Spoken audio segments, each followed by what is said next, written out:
I had no idea that Andrew Marr was a painter, and I was so surprised and delighted with his work. It showed such a gentle, soft touch that, you don't tend to see in his probing TV interviews. I was very impressed, particularly the watercolours. I wasn't so impressed with the large oils. The oils were kind of confusing, and they made me feel a bit anxious, in fact. They're not as warm as the smaller watercolours. The smaller watercolours had an intimacy in them and beautiful strokes.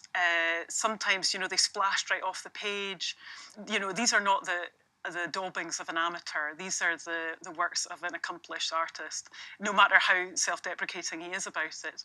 The paintings themselves feel very European. You can feel Matisse as well. And you can definitely see the influence of Picasso and Matisse in all the oils. He says he gets very flustered if he doesn't paint every day. Yeah, that's right. And I was just thinking, maybe he didn't paint the day that he had a bit of a go at Shami Chakrabarti, on the TV. Maybe it was a non-painting day that day.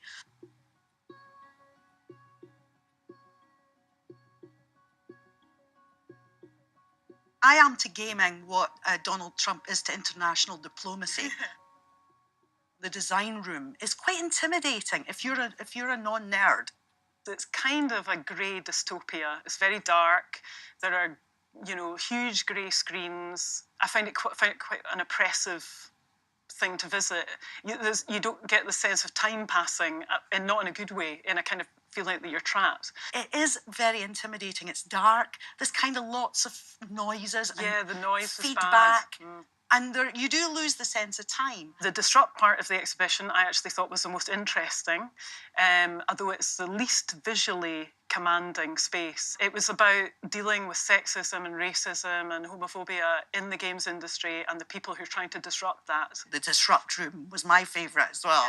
Yeah. And I loved the big sign saying, is gaming too white? Is gaming too straight? I also loved the arcade side. I had no idea about this DIY arcade scene, which is punk. I couldn't get on the games for all the adult men who were just kind of like leaning over them as if it was like their toy. And so I just went, oh, it's fine, I'll go to the gift shop. The thing I loved the most was that there was a game called Journey, and it looks like Japanese art from the 1800s. It's really beautifully drawn. You wanted to kind of buy the notebook to take away with you. It hasn't turned me into a gamer, but it's made me think differently about people who do game. And it's made me drop a lot of my stereotypes about them. It didn't really convince me.